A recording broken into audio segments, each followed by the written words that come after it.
I am 17 years old, and today I sign my life to Rome. It was not a glorious choice. It was desperation.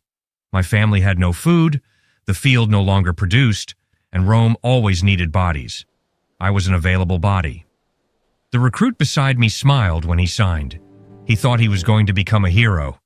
I looked at the paper and thought, how many years do I have to survive to get out of here? The answer was 25 years. 25 years of service, if I survived. On the first day, they took everything I was. My name became a legion number. My hair fell to the ground. My clothes were thrown away. They gave me a thick tunic that scratched my skin, hard leather sandals, and a look of contempt from the centurion who evaluated me from head to toe. "Is this what Rome has to offer today?" He said that right in front of me, without any shame. The first days were marching, only marching. 30 kilometers a day with weight on my back, 40 kilos of equipment. Shield, spear, sword, provisions, tools. My feet were bleeding by the second week. I did not stop. Stopping meant punishment. And Roman punishment was not a lecture. It was a beating. Let me tell you what I carried. A metal armor that heated like an oven in the summer. A wooden shield covered in leather that weighed more than 10 kilos by itself. A 2-meter spear. A short sword at my waist. A dagger on my ankle. A backpack with food, field tools, wooden stakes, and I still had to build the camp every night. It was not optional. Every day when the march ended, the work began. Dig a trench, raise a wooden wall, set up tents, light fires, prepare food, and only after all of that could I sleep. 4 hours, sometimes less.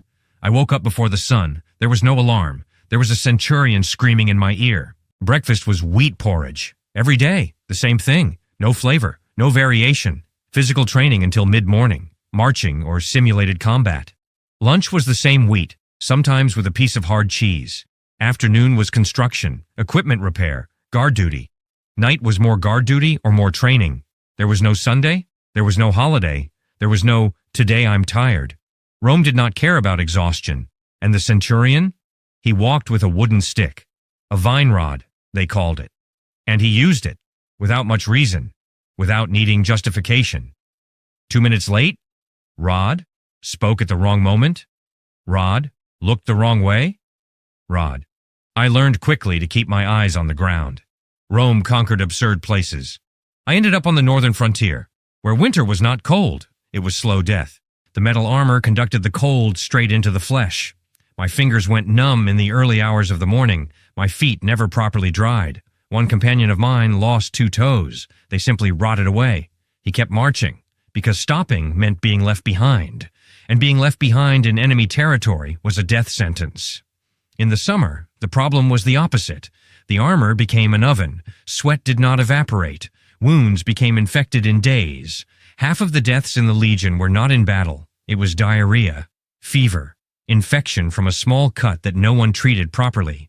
The Legion's doctor did what he could, but what he could do was little.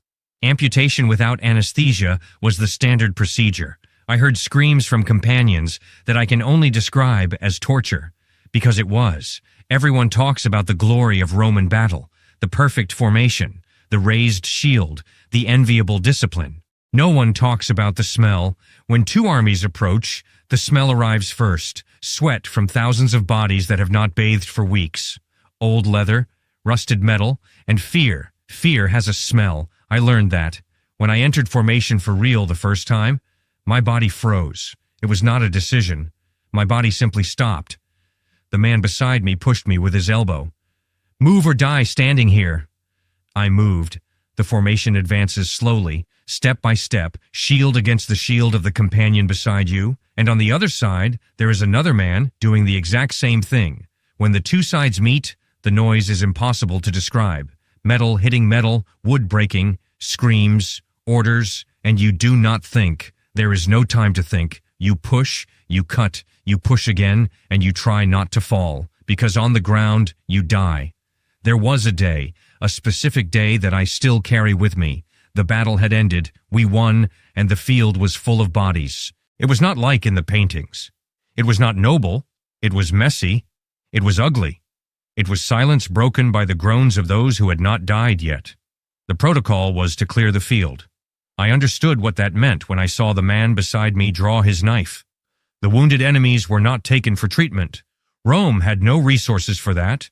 Rome had no interest in that, and I was forced to participate.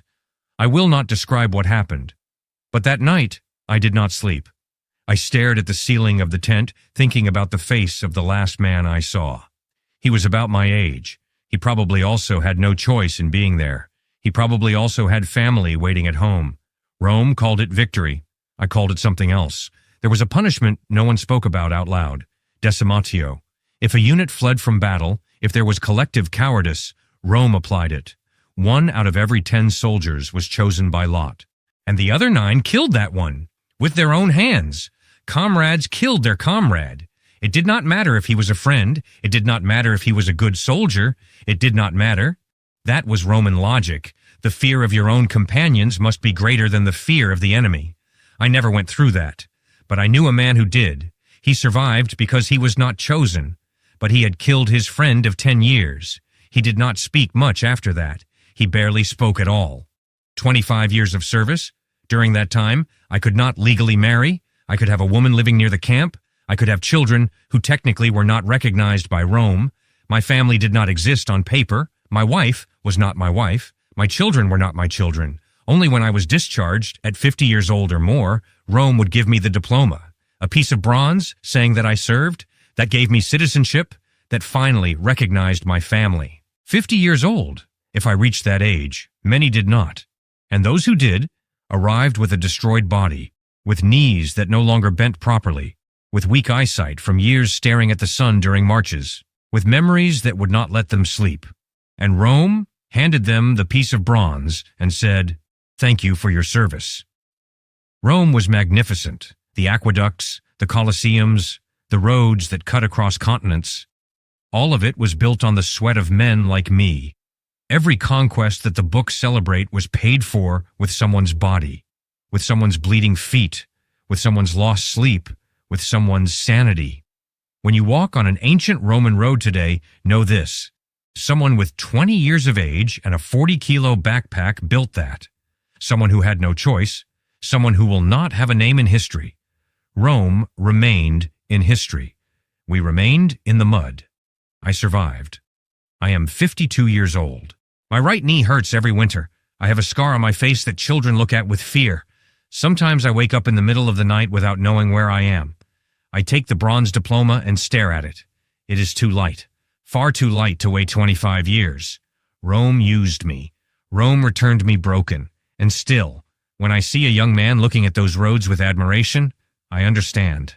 The work really is beautiful. The price is what nobody wants to know. I know. I paid that price. Until the next video.